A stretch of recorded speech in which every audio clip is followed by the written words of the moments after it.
What's going on, guys? Welcome back to We Want Picks. My name is Jacob, aka the Freckled Salamander, here to bring you my quick pick video for UFC Vegas 88. But before we get into this week's video, make sure you go to WeWantPicks.com. Become a premium member. Today is only $10 a month, and last week I was up units. Angelo was up units, and you guys know that safety parlay be hitting. All three legs hit for Angelo's safety parlay. It is on fire. WeWantPicks.com. Only $10 a month. We are on a roll. I'm 4-0 in the last four main events. Name somebody else that's 4-0 in the last four main events. I am 15-6 on parlays in 2024. 15-6 in parlays in 2024. We are on a roll as the channel growing like crazy. WeWantPicks.com. $10 a month. Sign up today. Let's get right into the action. The quick pick video for UFC Vegas 88. First up, we got Chad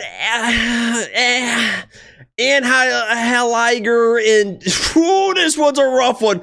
Charalampos, Grigoriou. I'm going to call him Grigoriou. And this one should be interesting to start the card off. I know Grigoriou is going to be the favorite in this match, but he's probably the better fighter. He's going to have a little bit more power in his hands. I think he can withstand the takedowns, at least early, maybe get his own takedowns. The wrestling, we've seen Chad lose scrambles and control and lose fights. In that last fight, honestly, he probably should have been beating Jose. I think he was beating Jose. In that second round, had the takedown, had the control, lost position at the end of the second round. Third round, same thing, had the control, lost position, end up losing that fight. Chad is a guy. He's a tough dude. He's a very unorthodox guy, kind of moves around almost like a Tim Elliott. Durable guy, very well versed on the ground, but he can lose positions. I think this fight could turn south very, very quickly for Grigoriou. If he comes in and thinks he's going to smoke Chad, it's probably not going to happen, and this could be one of those fights where we see these young guys come in against these veterans with a wish-washy record, 12-7 for Chad,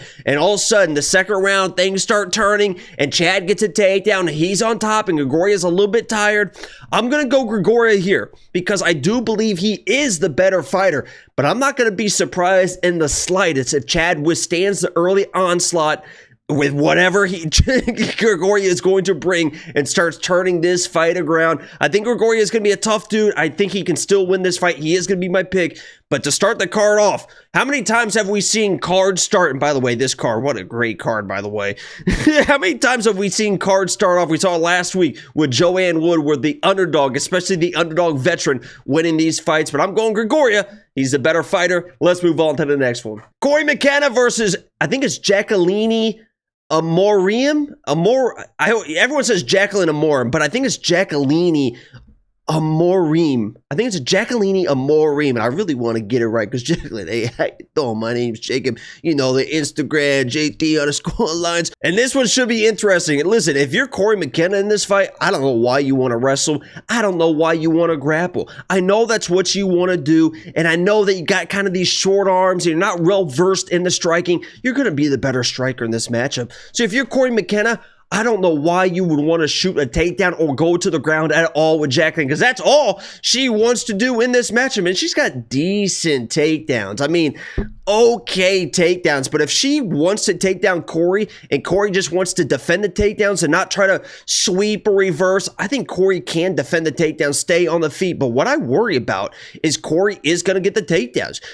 That's what she does. She's going to shoot the takedowns. She's going to go to the ground, and Amorim, that's where she wants to be. Now, is Amorim going to be strong enough to sweep a girl like Cory McKenna? I know that she was off her back sweeping a girl like Montserrat, but Montserrat is like a 5 foot, very, very small female. So even when she was on top, she swept her.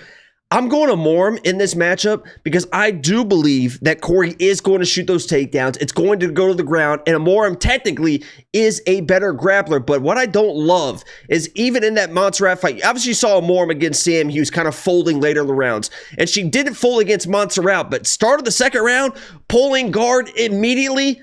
I didn't love that. I'm going Jaqueline Amorim here in this matchup because I do believe that she is a better grappler. I think it's going to go to the ground.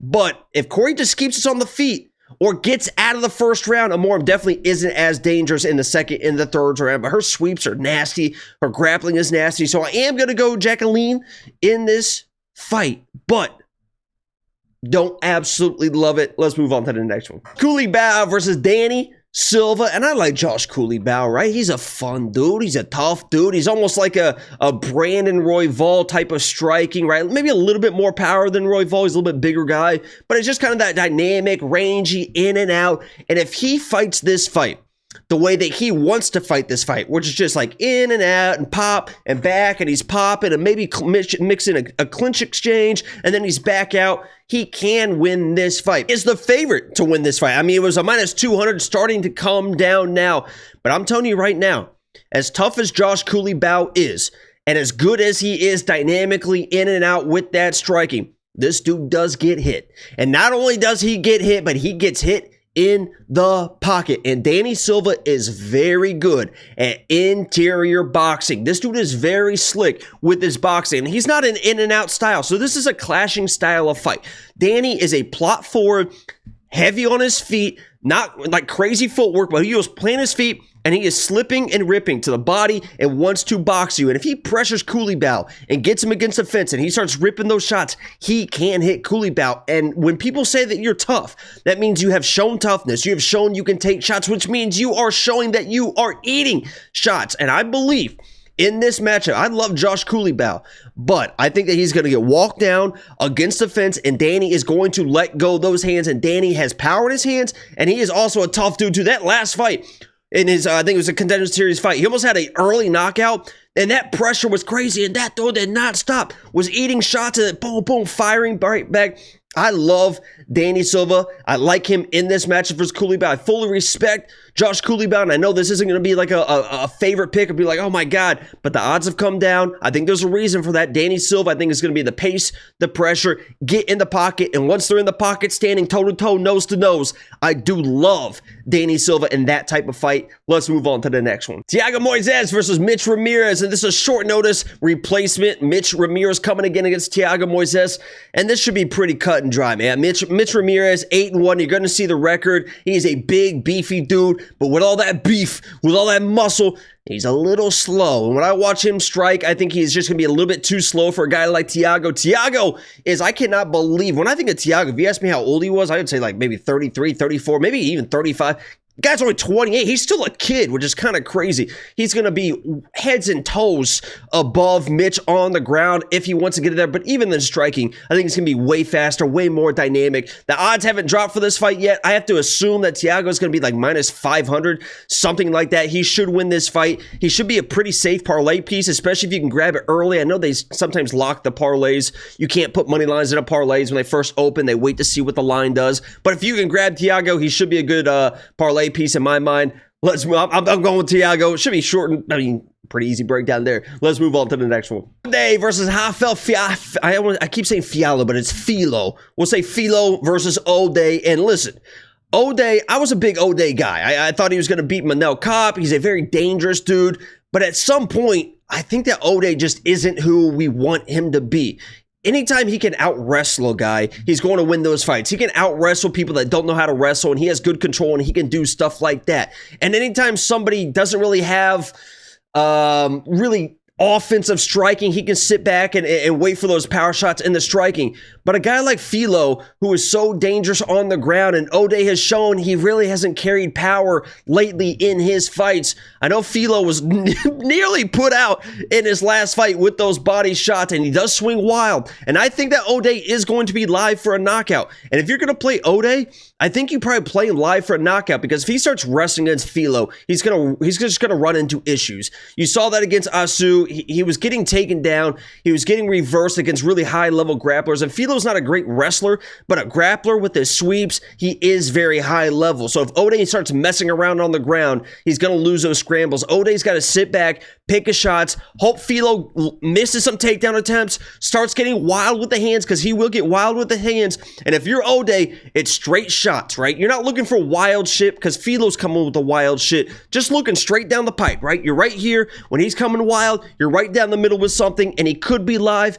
But I think eventually this fight finds its way to the ground, and Filho is able to handle himself definitely on the ground versus O'Day. So I like O'Day, but if, you know, he just really hasn't shown consistently that he is the guy that we think he is, and Filho's just so dangerous on the ground. So I'm going Filho here. Let's move on to the next one. Josiane Nunes versus Chelsea Chandler, and people are going to love Chelsea Chandler this week. And yeah, I was going to say I get it, but honestly, I kind of don't get it because my girl Josie's a fucking tank, man. She is an absolute tank. Came in last fight versus Ziab, a 6'9" girl, and still held her own, swinging wild ass shit. And that's what she does. She's got one thing. That's all she cares to do, and that is swing that right hand. And she wants to swing it, and she wants to swing it. And I think she's gonna have some success versus Chelsea Chandler. Chelsea Chandler, I know she's like a bigger girl, right? And people think that she's gonna take down Josie with the wrestling and maul her and dominate her and be aggressive. So I want you guys all to do one thing.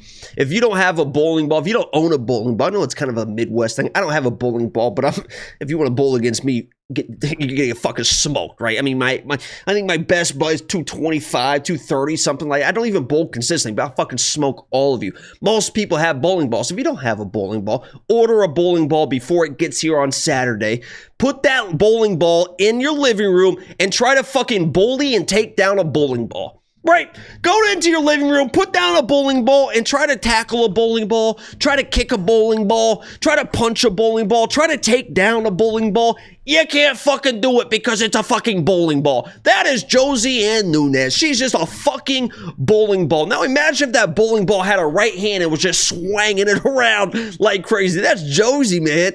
Until I see her absolutely get steamrolled, which, I mean, she's struggled in the past, but she finds a way. I gotta go with my girl, Josie Nunes, in this matchup. She doesn't give a fuck. You can't. I mean, she's just a fucking bowling ball. She's gonna swing that right hand and probably connect against Chelsea. I don't love it, right? I mean, she is what she is. It should be an interesting fight, to say the least. I'm going Nunes in this matchup. Let's move on to the next one. Davis versus Natan Levy, and I've got my things against Natan Levy, right? I was gonna pick him against, or I was going to pick Pete Rodriguez against him for my lock of the week because I think he has some deficiencies in the striking, in the wrestling, will start to slow down, and that really does benefit a guy like Mike Davis in this matchup. Mike Davis is fucking good. I wish that this dude Mike Davis is more active because his athletic attributes mixed with his striking and wrestling is he could literally be a guy at 155. I think he is that talented of a guy. The issue is he's just not really active. He's had some injury issues. And in this fight, I honestly think the odds are a little bit wide. I think he opened minus 200. They pushed like minus 230, something like that. He should have the striking to withstand a guy like Natan Levy. And he has wrestling to counteract the wrestling of Natan Levy.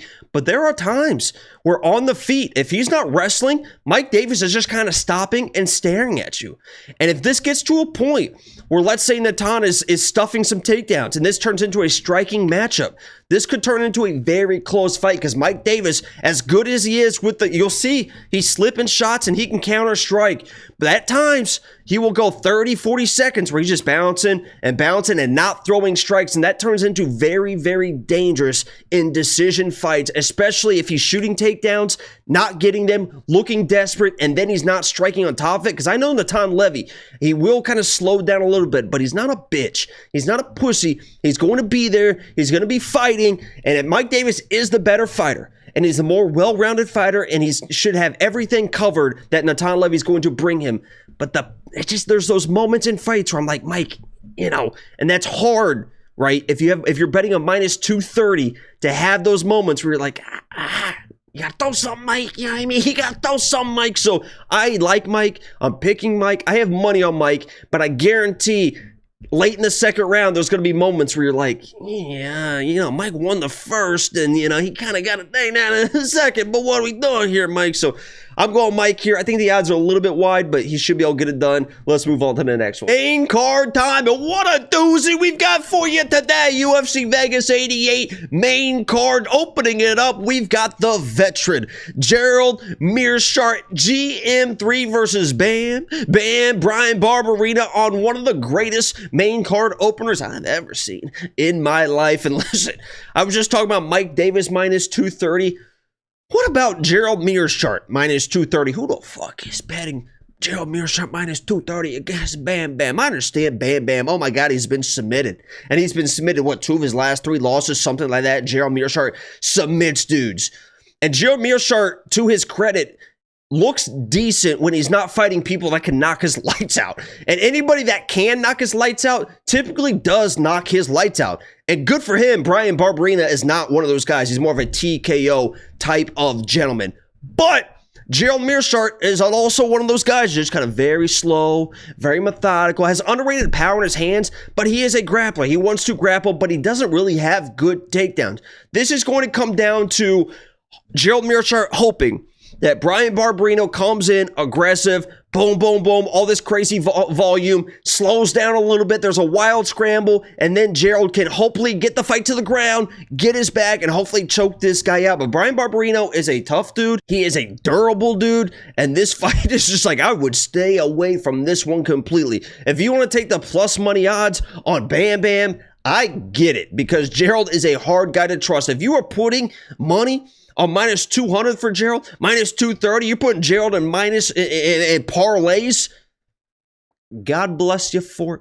Couldn't be me. I wish you well on your journey. I am going to pick GM3 because I do believe that he's got a power advantage. He's shown that he can withstand early onslaughts against non-power punchers, which is Bryan Barberena. I think eventually it does fall to the ground in some weird way, and he's able to control positions, maybe find a submission, but I mean, I would price this Gerald like minus 130, minus 140, something like that. So I'm going GM3. Let's move on to the next one. Pannie versus Macy. And this one should be pretty cut and dry, right? You saw Pannie in her last matchup getting taken down, getting controlled. You saw Macy against Aldana get a couple takedowns, get some control. 1 + 1 = 2. Macy should win this fight. She is going to be my pick. But what I will say is Macy is not a wrestler. Right? She's learned to wrestle. She's learned to grapple. And maybe she's starting to clean some things up a little bit. Maybe do a little bit more of that. Because in that Aldana fight, when she was wrestling, when she was grappling, she got tired. She got fucking tired. This is not Ketlin. Ketlin knew that she was going to wrestle, knew that she was going to grapple, came in ready, prepared against Pannie, was able to control those positions. Macy, maybe she does know. Right? Maybe that is the entire game plan, and she does look better than she did against Aldana because she was getting tired against Aldana in that matchup. I don't know if she's even going to make the weight, right? At 135, she's a big girl. We'll see if she even makes the weight. She is going to be my pick because the game plan should be so obvious. Get the takedowns, get the control. But let's say she gets the takedowns. This gets out of the first round because this is probably going to be a decision fight and she's tired. And now she can't get the takedowns.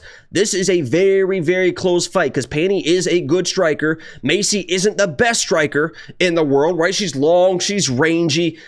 This could turn interesting. I'm picking Macy. I hope that she can get the takedowns for at least 2 rounds and then withstand it. But if she's getting the takedowns in the first round and you see her get up and she's and then she misses a takedown to start the second round, boom. This could be a live play for Pannie. I mean, you might be able to get her plus 300, something like that in the second round. But I'm taking Macy here. The path to victory should be obvious for her. We'll see if she can make the weight and we'll see if she can implement that game plan. Let's move on to the next one. Rodriguez versus my dude, Isaac Bulgarian, the Midwest Chopper. It's Chopper season. I'm biased. Okay, I'll be straight up and honest. I'll always tell you guys when I am biased in my pick. I love Isaac Bulgarian. That is my fucking dog. Former lock of the week, and people said before his last fight, right, against Francis Marshall, the Fire Marshal, he was an underdog because people said, yeah, Isaac was 5-0, but he hasn't fought anybody. Oh, he hasn't fought anybody. When he comes in against Francis, who has some experience, he's gonna probably lose because he's gonna have to. It's gonna be tough. And it's going to be against real competition for the first time. And Francis, after the first round, is going to be able to take over the fight because we don't know what's going to happen with Isaac after the first round. And what the fuck happened? Isaac fucking smoked the guy. Did what he did against every single person he's fought. He gets takedowns, he gets fully mounted, and he fucking ground and pounds. This is not a jiu-jitsu pussy Isaac Bulgarian, right? This isn't Raul Roses, the 14 13-year-old child that took down C-Rod and was looking to submit him and ended up getting a little bit tired, and then C-Rod took over. And now C-Rod has convinced the fucking world that he's a good fighter because he's bullying 13-year-olds that weigh 135 pounds, and this is a 165-pound grown man going in there waiting for them to get tired, and then he can kind of take over fights. Then Cameron Saman comes in, acts like an idiot. Now people are convinced that this dude C-Rod is actually good. The last time he fought a 145-pound grown man like Isaac Dolgarian was JSP. I mean, this could look like a GSP fight, I'll tell you. Was JSP, gave up six takedowns, almost 12 minutes of octagon control. Isaac Dolgarian is going to do what he did against everybody else. He's going to get a takedown because he's a much better wrestler than C-Rod. He's going to get the takedown, and it's not going to be, I'm going to climb your back, and I'm just going to try to get a rear naked choke or an arm triangle. He's going to fucking mount you. He's going to put you on your back. He's going to look you in your fucking eye, and he's going to fucking smoke you with fucking elbows, one after the other, until you start bleeding, and the ref is like, you gotta fight back, C-Rod. You gotta fight back, C-Rod. And Isaac's just gonna keep fucking pounding elbows until the ref saves your fucking life. Isaac Dolgarian is fucking dominating this fight, on the way to being one of the best featherweights we've ever seen in our lives. It's chopping season, baby. Isaac Dolgarian gets it done, and it's gonna be easy. Moving on, Kennedy Nzechukwu versus OSP. Kennedy wins. I mean, he should just win the fight. OSP, I don't know what he's gonna do. Do I trust him? By a little out of breast from the Isaac elbows, I'll tell you that. Kennedy at minus 500. I don't know. I'm not playing him in a parlay. I might play him like even inside the distance is probably going to be like minus 200, something like that. Kennedy, if you're losing this fight, I don't know what you're doing with your career. OSP is going to be a very slow, methodical guy in there, backing up. I wouldn't go to the ground with him, right? We've seen Kennedy kind of working some grappling exchanges, working some front chokes. I wouldn't go to the ground with OSP. He can be pretty sneaky with that shit.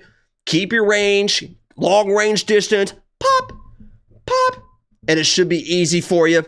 I'm going Kennedy in this matchup. OSP, maybe he comes in end of his career and starts throwing some shit, but he's just so chinny at this point. And I know Kennedy got put out, but I got to go Kennedy. But at minus 500, even against OSP, I think I'll pass. Let's move on to the next one. Bryan Battle versus Ange Losa. And again, I will always tell you guys when I am biased, or when I am biased for somebody, and when I am biased against somebody. And I am biased against Bryan Battle. I have no issues with him personally. Seems like a great guy. Seems like a fun dude, right? He got his life together, came down to 170, looks great, chiseled, missed weight a couple fights ago, but locked it in. I had him against my lock of the week, AJ Fletcher. I think AJ was my lock of the week, but I did pick AJ Fletcher because I said, listen, Bryan Battle, and I will stick to this till the day that I die.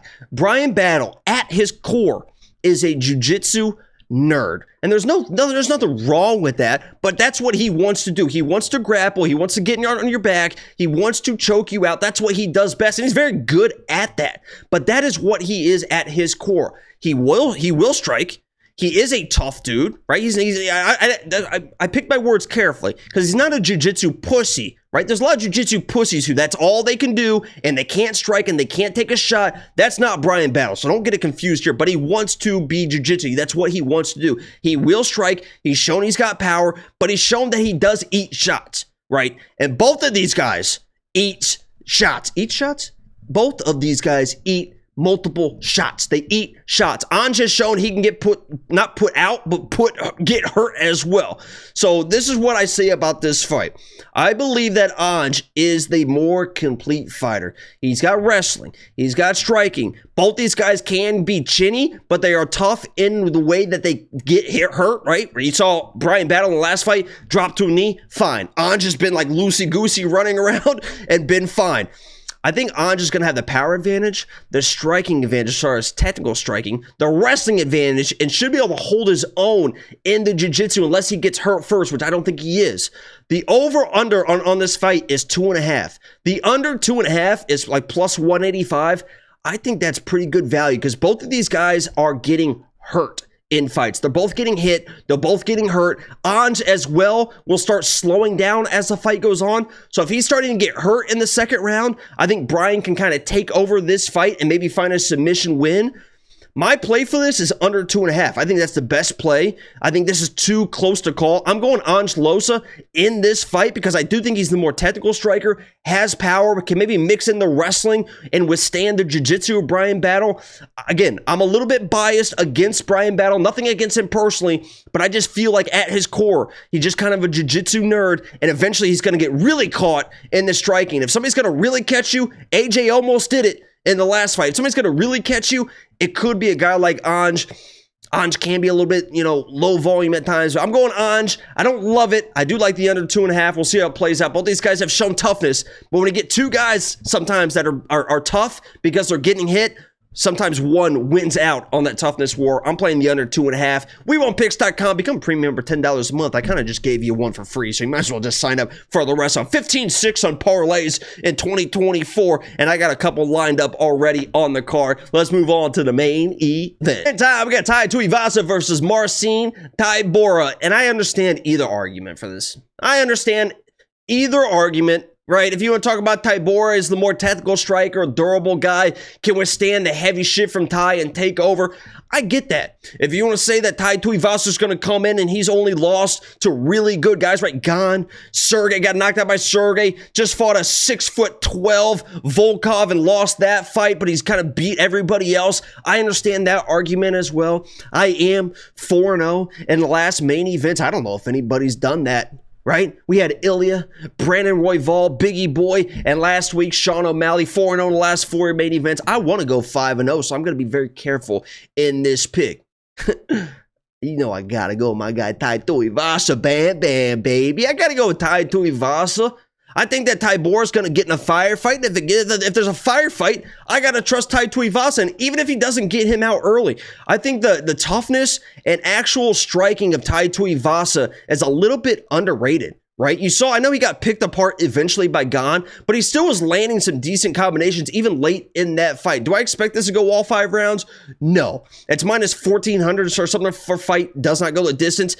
Could it go all 5 rounds? I think it could go all 5 rounds, but I think there's a firefight early. Ty is in that put up or shut up mode, right? Coming off a few losses right there in a row. You gotta win this one if you're Tai Tuivasa, kind of stick around and get these big fights. I think he comes in, swings heavy, and finds Tybura. Tybura is typically a durable guy, but Tai Tuivasa, I think he's more technical than people give him credit for. People think he just kind of swings and bangs, but he definitely picks his shots, can make reads, and even if this fight goes in the second, even in the 3rd round, I think Tai is still going to be live. Once it gets maybe late 3rd into the 4th, if it does, then it could start turning, but I think this probably get done early. Maybe a 2nd round, but in a firefight, it's hard to pick against Tai Tuivasa, man, even in those losses. So I am going to take Bam Bam here. Thank you guys so much for watching this. Make sure you like the video, by the way. Subscribe if you are new. WeWantPicks.com. It's only $10 a month. I appreciate you guys. I'm out here. Peace.